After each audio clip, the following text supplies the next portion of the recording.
Conta um pouquinho dessa história pra gente aí, Paulinho. Hoje a gente vê Nós fomos basicamente 4 juízes convocados para essa tarefa. Eu, o Flávio Dino, que hoje é o ministro, ele era juiz federal. Sim. O desembargador Elton Leme, que é do Rio de Janeiro, que também era juiz na época, e o Alexandre, que era um juiz do trabalho, se não me engano, ali do Distrito Federal. Então, nós começamos, aí fomos fazer o regimento interno do Conselho, da Corregedoria Nacional de Justiça, começamos aquele trabalho inicial, que o trabalho inicial todo foi uma grande oportunidade de começar a normatizar o próprio funcionamento do Conselho. Né? Quando o CNJ começou, o que vocês tinham em mente, assim, Paulinho? Qual era realmente a finalidade do CNJ? Olha, era para ser uma espécie de corregedoria de todos os órgãos assim, do Poder Na Judiciário? realidade, Rogério, havia uma ideia que inspirou aquela emenda constitucional, que foi exatamente de colocar um eixo fundamental na organização mesmo do Poder Judiciário, no sentido de que as autonomias ou independências, que não era uma só, aquela constitucional, mas que havia assim, uma fragmentação muito grande e não havia assim, uma ordem disciplinar, vamos colocar desta forma. Né? Gerava uma certa insegurança, instabilidade para todo mundo. E também um descontrole no sentido de que aquele início você tinha uma ordem disciplinar das corregedorias dos tribunais, mas para os tribunais mesmo não havia nenhuma organização, disciplina e uma normativa que desse uma lógica única de poder judiciário, tanto no sentido administrativo quanto no sentido funcional da coisa, ao mesmo tempo que você tinha que respeitar os princípios constitucionais que regem a magistratura. Mas isso foi muito importante, porque a partir daquele início é que ocorreram as primeiras sindicâncias disciplinares contra desembargadores, que não havia nenhuma, né? E até um ministro do STJ. Então, hoje, essa função disciplinar, ela é já bastante conhecida. Agora, Paulinho, uma dúvida que eu sempre tive. Por exemplo, o CNJ tem esse poder, vamos dizer assim, correcional, de unificar decisões, né, de todo o Poder Judiciário, estaduais principalmente, do próprio STJ. Agora, como fica a relação, efetivamente, do CNJ com o Supremo? Porque todos nós temos corregedoria, né? Então, eu fui do Ministério Público 30 anos, nós temos a nossa, o Poder Judiciário tem a dele, né? Então, falando do Poder Judiciário, excepcionando o Supremo. Mas como é que fica esse controle do Supremo Tribunal Federal? Como que é feito isso? Eu acho que aquela coisa do sistema de freios e contrapesos, ele peca um pouquinho quando a gente fala de Supremo, né? Não tô querendo fazer crítica pessoal nenhum juiz, não é isso. O órgão em si, a instituição, como que funciona? Como é que a gente... Olha, a Constituição inseriu o Conselho Nacional de Justiça logo abaixo do Supremo. Então, ele não tem um poder correcional para cima. Né? Isso, pela regra constitucional, ele é exercido em parceria do Executivo com o Legislativo, que começa na escolha dos ministros e deixa ao Senado o poder de impedimento de um ministro do Supremo. E a Constituição limitou aí. O Conselho Nacional de Justiça, ele pega do Supremo a todas as outras estruturas do Judiciário, tanto passando pela Justiça do Trabalho, federal, estadual, eleitoral e militar. Né? Agora, para cima não foi alcançado, até porque, Rogério, há uma lógica de corte constitucional. Né? Eu não sei, assim, a opinião pessoal minha é que o Constituinte de 88, quando ele criou o STJ, ele tinha em mente, é o que eu acredito, colocar ali uma última instância e deixar o Supremo reservado só para um controle de constitucionalidade. E aí foi se escapando dessa lógica várias coisas, até o foro por prerrogativa de função, e depois dali se alastrou para uma competência criminal mais ampla, e ficou uma coisa mais híbrida do que aquilo que se idealizou. E aí eu entro numa... é a parte acadêmica, a minha opinião pessoal. Acredito que nós precisamos realmente fazer um enxugamento no processo. Sim.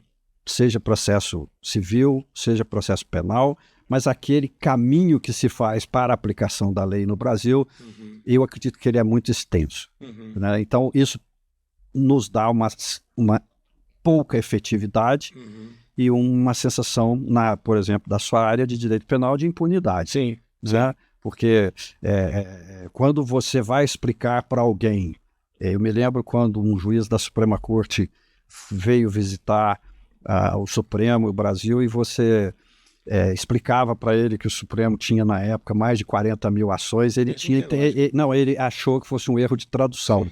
Né? Ele perguntou e pediu para você repetir, e dizer assim, não, como assim 40 mil? Verdade, não faz o menor sentido isso.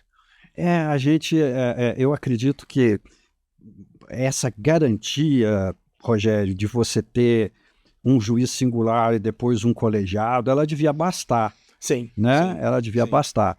Porque eu me lembro que a primeira vez que eu cheguei num tribunal superior e assisti uma sessão, e que quando o ministro-presidente chamava o processo, a gente já ficava muito confuso, porque começava assim, embargos declaratórios no agravo regimental, do agravo de instrumento, e aí você se perdia até no que era exatamente aquilo.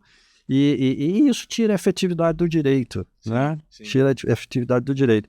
E depois, eu não sei, acho que a gente deveria ter uma simplificação do direito, um enxugamento dessa quantidade de recursos e dar realmente efetividade ao direito. Eu acho que a gente tem pecado realmente nisso, sabe? Porque, assim, é como você disse, isso acaba gerando uma sensação de impunidade terrível com 4 instâncias. Sim. Né?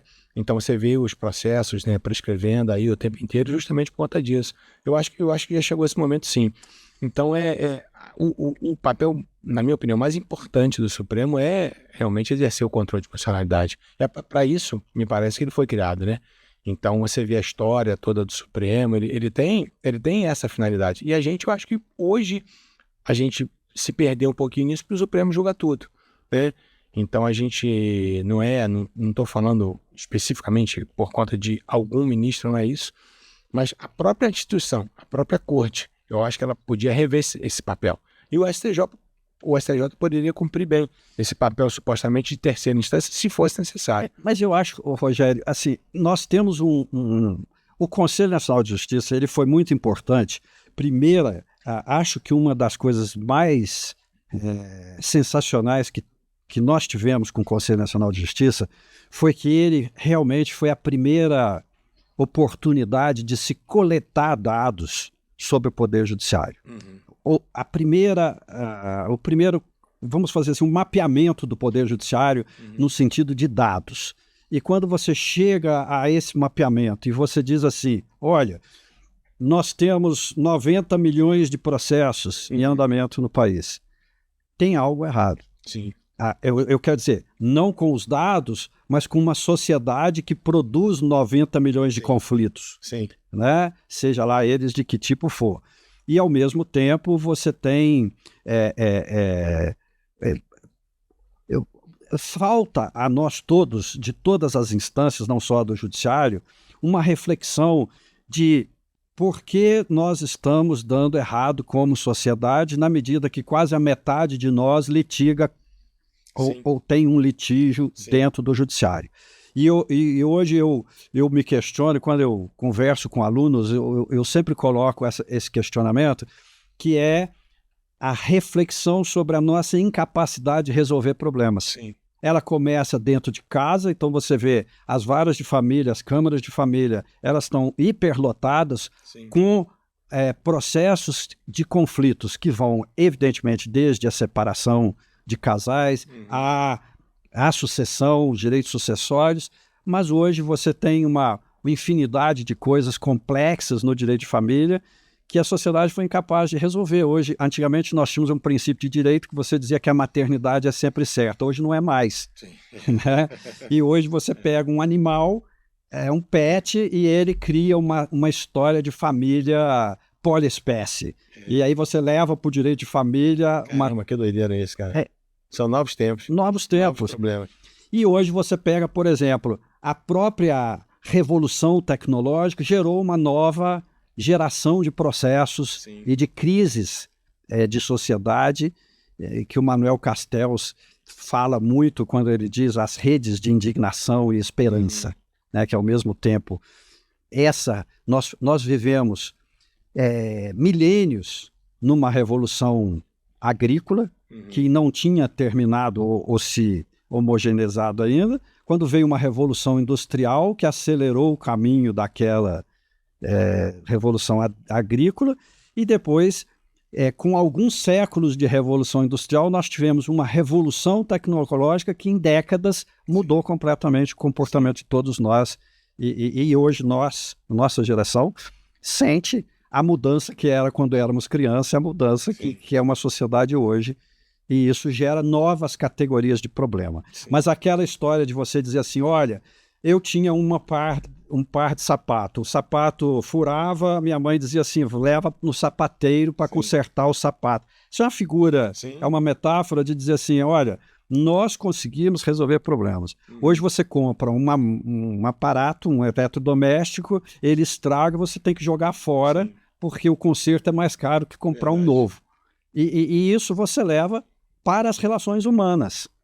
Hoje é mais fácil você terceirizar o problema e entregar para alguém resolver para você, seja o terapeuta ou seja o juiz, do que tentar buscar